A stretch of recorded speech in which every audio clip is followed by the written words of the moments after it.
ಶನಿ ಮಹಾತ್ಮೆ, ಶನಿದೇವ ಮತ್ತು ವಿಕ್ರಮಾದಿತ್ಯನ ಕತೆ. ಶನಿ ಮಹಾತ್ಮೆ ಕಥೆಯ ಪ್ರಕಾರ ವಿಕ್ರಮ ಅದ್ಧೂರಿಯಾಗಿ ನವರಾತ್ರಿಯನ್ನು ಆಚರಿಸುತ್ತಿದ್ದನು ಮತ್ತು ಪ್ರತಿದಿನ ಒಂದೊಂದು ಗ್ರಹದ ಬಗ್ಗೆ ಮಥನವನ್ನು ಏರ್ಪಡಿಸುತ್ತಿದ್ದನು. ಕೊನೆಯ ದಿನ ಅದು ಶನಿ ಮಹಾತ್ಮನ ಬಗೆಯದಾಗಿತ್ತು. ಬ್ರಾಹ್ಮಣನು ಶನಿ ಮಹಾತ್ಮನ ಬಗ್ಗೆ ವಿವರಿಸುತ್ತಾ ಶನಿ ಮಹಾತ್ಮನ ಶಕ್ತಿಯ ಬಗ್ಗೆ ಮತ್ತು ಧರಣಿಯಲ್ಲಿ ಧರ್ಮ ಸ್ಥಾಪಿಸುವುದರಲ್ಲಿ ಆತನ ಪಾತ್ರದ ಬಗ್ಗೆ ಹೇಳುತ್ತಾನೆ. ಆ ಬ್ರಾಹ್ಮಣನು ಆ ಸಮಾರಂಭದಲ್ಲಿ ವಿಕ್ರಮನ ಜಾತಕದ ಪ್ರಕಾರ ಶನಿಗ್ರಹವು 12ನೇ ಹಂತದಲ್ಲಿ ಪ್ರವೇಶಿಸುತ್ತಿದೆ, ಇದು ಬಹಳ ಕೆಡುಕಿಗೆ ಕಾರಣವಾಗುತ್ತದೆ ಎಂದನು. ಆದಾಗ್ಯೂ ವಿಕ್ರಮನಿಗೆ ತೃಪ್ತಿ ಆಗಲಿಲ್ಲ. ಶನಿ ಕೇವಲ ತೊಂದರೆ ಮಾಡುವವನಷ್ಟೇ, ತನ್ನ ಸ್ವಂತ ತಂದೆ ಸೂರ್ಯನಿಗೂ ಗುರು ಬೃಹಸ್ಪತಿಗೂ ತೊಂದರೆ ಕೊಟ್ಟವನೆಂದ. ಆದುದರಿಂದ ತನ್ನ ಪೂಜೆ ಸ್ವೀಕರಿಸಲು ಶನಿಗೆ ಅರ್ಹತೆ ಇಲ್ಲವೆಂದು ಬಿಟ್ಟ ವಿಕ್ರಮ. ಶ್ರೀದೇವಿಯ ಸಂಪೂರ್ಣ ಆಶೀರ್ವಾದವು ತನಗಿದೆ ಎಂದು ವಿಕ್ರಮನಿಗೆ ಬಹಳ ಹೆಮ್ಮೆ ಇತ್ತು. ನವರಾತ್ರಿಯ ಆಚರಣೆಯ ಈ ಸಂದರ್ಭದಲ್ಲಿ ಜನ ಸಮೂಹದ ಮುಂದೆ ತನಗೆ ಅವಮಾನವಾಯಿತೆಂದು ಶನಿ ಮಹಾತ್ಮನಿಗೆ ಕೋಪ ಉಂಟಾಯಿತು. ವಿಕ್ರಮ ತನ್ನನ್ನು ಪೂಜಿಸುವಂತೆ ಮಾಡುವುದಾಗಿ ಶನಿ ಮಹಾತ್ಮ ಸವಾಲನ್ನೆಸೆದ. ಶನಿ ಮಹಾತ್ಮ ಆಕಾಶದಲ್ಲಿ ಮಾಯವಾದಾಗ ವಿಕ್ರಮ ಅದೊಂದು ಆಕಸ್ಮಿಕವಷ್ಟೇ ಮತ್ತು ತನಗಿರುವ ಆಶೀರ್ವಾದದಿಂದ ತನಗೊದಗುವ ಎಲ್ಲ ಸವಾಲುಗಳನ್ನು ಎದುರಿಸುವುದಾಗಿ ಹೇಳಿದ. ಬ್ರಾಹ್ಮಣನು ಜಾತಕದ ಪ್ರಕಾರ ಹೇಳಿರುವುದು ಸರಿ ಇರಬಹುದು, ಆದರೆ ಶನಿ ಅಷ್ಟೊಂದು ದೊಡ್ಡವನೆಂದು ತಾನು ಒಪ್ಪಿಕೊಳ್ಳಲು ಸಿದ್ಧನಿಲ್ಲ ಎಂದನು ವಿಕ್ರಮ. ಏನು ನಡೆಯಬೇಕು ಅದು ನಡೆದೇ ತೀರುತ್ತದೆ, ಏನು ನಡೆಯುವುದಿಲ್ಲವೋ ಅದು ನಡೆಯುವುದೇ ಇಲ್ಲ. ಆದುದರಿಂದ ತಾನು ಶನಿಯ ಸವಾಲನ್ನು ಸ್ವೀಕರಿಸುವುದಾಗಿಯೂ ಹೇಳಿದ. ಒಂದು ದಿನ ಕುದುರೆ ಮಾರಾಟಗಾರನೊಬ್ಬ ಅರಮನೆಗೆ ಬಂದು ವಿಕ್ರಮನ ಸಾಮ್ರಾಜ್ಯದಲ್ಲಿ ಯಾರೂ ತನ್ನ ಕುದುರೆಯನ್ನು ಕೊಳ್ಳಲಾರರು ಎಂದು ಹೇಳಿದನು. ಈ ಕುದುರೆ ಕ್ಷಣಾರ್ಧದಲ್ಲಿ ಆಕಾಶಕ್ಕೆ ನೆಗೆದು ಮರುಕ್ಷಣವೇ ಭೂಮಿಗೆ ಮರಳುವ ವಿಶೇಷಣವನ್ನು ಹೊಂದಿರುವುದಾಗಿ ಹೇಳಿದ. ಈ ರೀತಿ ಅದು ಹಾರಬಹುದು ಅಥವಾ ಭೂಮಿಯ ಮೇಲೆ ಓಡಬಹುದು. ವಿಕ್ರಮನಿಗೆ ಇದನ್ನು ನಂಬಲು ಸಿದ್ಧನಿರಲಿಲ್ಲ. ಅದಕ್ಕಾಗಿ ಒಮ್ಮೆ ಆ ಕುದುರೆಯ ಮೇಲೆ ಸವಾರಿ ಮಾಡಿ ಆನಂತರ ಕೊಂಡುಕೊಳ್ಳುವುದಾಗಿ ಹೇಳಿದನು. ಮಾರಾಟಗಾರನು ಇದಕ್ಕೆ ಒಪ್ಪಿದ ಮೇಲೆ ವಿಕ್ರಮನು ಆ ಕುದುರೆ ಮೇಲೆ ಕುಳಿತು ಅದಕ್ಕೊಂದು ಚಾಟಿ ಏಟು ಕೊಟ್ಟನು. ಮಾರಾಟಗಾರನು ಹೇಳಿದ ಹಾಗೆ ಆ ಕುದುರೆ ಅವನನ್ನು ಆಕಾಶಕ್ಕೆ ಎಳೆದುಕೊಂಡು ಹೋಯಿತು. ಎರಡನೆಯ ಏಟಿಗೆ ಅದು ಭೂಮಿಗೆ ಬರಬೇಕಿತ್ತು, ಆದರೆ ಬರಲಿಲ್ಲ. ಬದಲಾಗಿ ವಿಕ್ರಮನನ್ನು ದೂರಕ್ಕೆ ಕರೆದುಕೊಂಡು ಹೋಗಿ ಕಾಡಿನೊಳಕ್ಕೆ ಎಸೆಯಿತು. ವಿಕ್ರಮನಿಗೆ ಗಾಯಗಳಾದವು ಮತ್ತು ಮರಳಿ ಬರಲು ದಾರಿ ಹುಡುಕುತ್ತಿದ್ದನು. ಇಷ್ಟೆಲ್ಲ ವಿಧಿಯಷ್ಟೇ, ಇನ್ನೇನೂ ಇರಲಾರದು ಎನ್ನುತ್ತಾ ಕುದುರೆ ಮಾರಾಟಗಾರನ ರೂಪದಲ್ಲಿ ಬಂದ ಶನಿ ಮಹಾತ್ಮನನ್ನು ಕಾಣಲು ವಿಫಲಗೊಂಡ. ಕಾಡಿನಲ್ಲಿ ದಾರಿಯನ್ನು ಅರಸುತ್ತಿದ್ದಾಗ ಡಕಾಯಿತರು ವಿಕ್ರಮನನ್ನು ದಾಳಿ ಮಾಡಿದರು.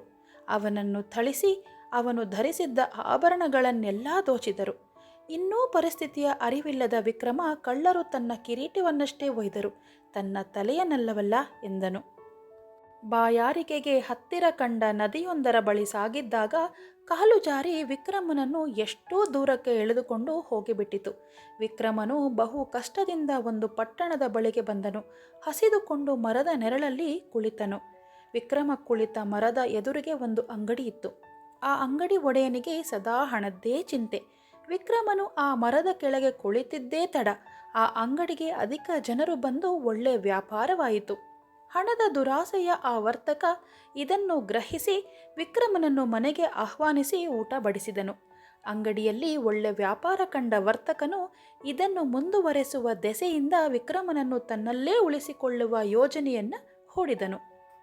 ಅದರ ಪ್ರಕಾರ ತನ್ನ ಮಗಳನ್ನು ವಿಕ್ರಮನನ್ನು ಮದುವೆಯಾಗಲು ಹೇಳುತ್ತಾನೆ. ಊಟವಾದ ನಂತರ ವಿಕ್ರಮನು ಕೋಣೆಯೊಂದರಲ್ಲಿ ವಿಶ್ರಮಿಸುತ್ತಿದ್ದಾಗ ವರ್ತಕನ ಮಗಳು ಆ ಕೋಣೆಯನ್ನು ಪ್ರವೇಶಿಸಿದಳು. ವಿಕ್ರಮನು ಪವಡಿಸಿದ ಹಾಸಿಗೆಯ ಬಳಿ ವಿಕ್ರಮನು ಎಚ್ಚರಗೊಳ್ಳುವುದನ್ನೇ ಕಾಯುತ್ತಿದ್ದಳು. ನಿಧಾನಕ್ಕೆ ಅವಳಿಗೂ ನಿದ್ದೆ ಆವರಿಸಿದಂತಾಯಿತು. ತನ್ನ ಒಡವೆಗಳನ್ನೆಲ್ಲ ತೆಗೆದು ಬಾತುಕೋಳಿಯ ಚಿತ್ರಪಟ ನೇತು ಹಾಕಿದ್ದ ಮೊಳೆಗೆ ತಗುಲಿ ಹಾಕಿದಳು. ಆನಂತರ ನಿದ್ದೆಗೆ ಶರಣಾದಳು. ಎಚ್ಚರಗೊಂಡ ವಿಕ್ರಮನು ನೋಡುತ್ತಾನೆ, ಚಿತ್ರಪಟದಲ್ಲಿ ಮೂಡಿದ್ದ ಬಾತುಕೋಳಿ ಆ ಪಟಕ್ಕೆ ತಗುಲಿ ಹಾಕಿದ್ದ ಒಡವೆಗಳನ್ನು ನುಂಗುತ್ತಿತ್ತು. ಆಶ್ಚರ್ಯದಿಂದ ನೋಡುತ್ತಿರುವಂತೆಯೇ ನಿದ್ದೆಯಿಂದೆದ್ದ ವರ್ತಕನ ಮಗಳು ತಾನಿಟ್ಟಿದ್ದ ಸ್ಥಳದಲ್ಲಿ ಒಡವೆಗಳು ಕಾಣೆಯಾಗಿರುವುದನ್ನು ಕಂಡು ತನ್ನ ತಂದೆಯನ್ನು ಕೂಗಿ ವಿಕ್ರಮನೇ ಅದನ್ನು ಕದ್ದಿರುವುದಾಗಿ ಹೇಳಿದಳು. ವಿಕ್ರಮನನ್ನು ರಾಜನ ಬಳಿಗೆ ಕರೆದೊಯ್ಯಲಾಯಿತು. ವರ್ತಕನ ಆರೋಪವನ್ನು ಆಲಿಸಿದ ರಾಜನು ವಿಕ್ರಮನ ಕೈಕಾಲುಗಳನ್ನು ಕತ್ತರಿಸಿ ಕಾಡಿಗೆ ಬಿಡಬೇಕೆಂದು ಆಜ್ಞಾಪಿಸಿದನು. ನಡೆದಾಡಲು ಸಾಧ್ಯವಾಗದೆ ರಕ್ತ ಸುರಿಸಿಕೊಂಡು ನರಳುತ್ತಿದ್ದ ವಿಕ್ರಮನನ್ನು ಆ ದಾರಿಯಲ್ಲಿ ಉಜ್ಜಯಿನಿಯ ತನ್ನ ತವರು ಮನೆಯಿಂದ ಗಂಡನ ಮನೆಗೆ ಹಾದು ಹೋಗುತ್ತಿದ್ದ ಮಹಿಳೆಯೊಬ್ಬಳು ಗುರುತಿಸಿದಳು. ಆತನ ಬಗ್ಗೆ ವಿಚಾರಿಸಿ ಕುದುರೆ ಸವಾರಿ ಮಾಡುತ್ತಾ ಮಾಯವಾದ ರಾಜನ ಬಗ್ಗೆ ಉಜ್ಜಯಿನಿಯ ಜನರು ಆತಂಕಗೊಂಡಿದ್ದಾರೆ ಎಂದು ಹೇಳಿದಳು. ಆಕೆಯ ಭಾವ ಮೈದುನರಿಗೆ ವಿಕ್ರಮನನ್ನು ತನ್ನ ಮನೆಯಲ್ಲಿ ಉಳಿಸಿಕೊಳ್ಳಬೇಕೆಂದು ವಿನಂತಿಸಿಕೊಂಡಳು. ಅವಳ ಕುಟುಂಬವು ನೌಕರರ ವರ್ಗದವರಾಗಿದ್ದು ವಿಕ್ರಮನು ಕೆಲಸ ಕೇಳಿದನು. ತಾನು ಹೊಲದಲ್ಲಿ ಕುಳಿತು ಕಾಳುಗಳನ್ನು ಬೇರ್ಪಡಿಸುವುದಕ್ಕಾಗಿ ಮತ್ತು ಎತ್ತುಗಳನ್ನು ತಿರುಗುವುದಕ್ಕೆ ಕೂಗಿ ಕೂಗಿ ಅದನ್ನು ಮಾಡಿಸುತ್ತೇನೆ ಎಂದನು. ಬಹುಕಾಲದವರೆಗೂ ಇನ್ನೊಬ್ಬರ ಮನೆಯಲ್ಲಿ ಅತಿಥಿಯಾಗಿ ಉಳಿಯಲು ತನಗಿಷ್ಟವಿಲ್ಲ ಎಂದನು. ಒಂದು ಸಂಜೆ ವಿಕ್ರಮನು ಕಾರ್ಯನಿರತನಾಗಿದ್ದಾಗ ಜೋರಾಗಿ ಬೀಸಿದ ಗಾಳಿಗೆ ದೀಪ ಹಾರಿತು. ಆಗ ದೀಪಕ ರಾಗವನ್ನು ಹಾಡಿ ದೀಪಗಳನ್ನು ಹೊತ್ತಿಸಿದನು. ಈ ರಾಗವು ಪಟ್ಟಣದ ಎಲ್ಲ ದೀಪಗಳನ್ನು ಹೊತ್ತಿಸಿತು. ಆ ಪಟ್ಟಣದ ರಾಜಕುಮಾರಿ ದೀಪಕ ರಾಗವನ್ನು ಹಾಡಿ ದೀಪವನ್ನು ಹೊತ್ತಿಸಿದವರು ಯಾರೇ ಆಗಿರಲಿ ಅವರನ್ನು ತಾನು ಮದುವೆಯಾಗುವುದಾಗಿ ಘೋಷಿಸಿದಳು. ಅಂಗವಿಕಲನಾದ ವಿಕ್ರಮನಿಂದಾಗಿ ದೀಪ ಹೊತ್ತಿದ್ದನ್ನು ಕಂಡು ಚಕಿತಳಾದರೂ ರಾಜಕುಮಾರಿ ಅವನನ್ನೇ ಮದುವೆಯಾಗುವುದಾಗಿ ನಿರ್ಧರಿಸಿದಳು.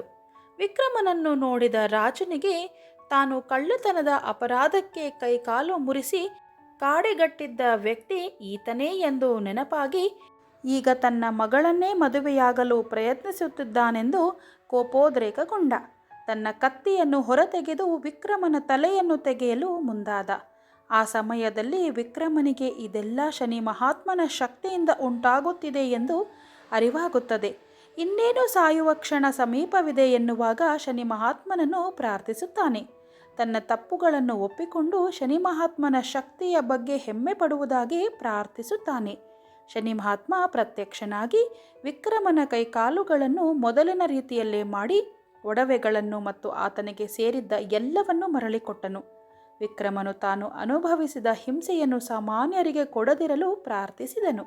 ತನ್ನಂಥ ಬಲಿಷ್ಠನೇ ತಾಳುವುದಕ್ಕೆ ಆಗದಿದ್ದ ಮೇಲೆ ಇನ್ನು ಸಾಮಾನ್ಯರು ತಡೆದುಕೊಳ್ಳಲಾರರು ಎಂದನು.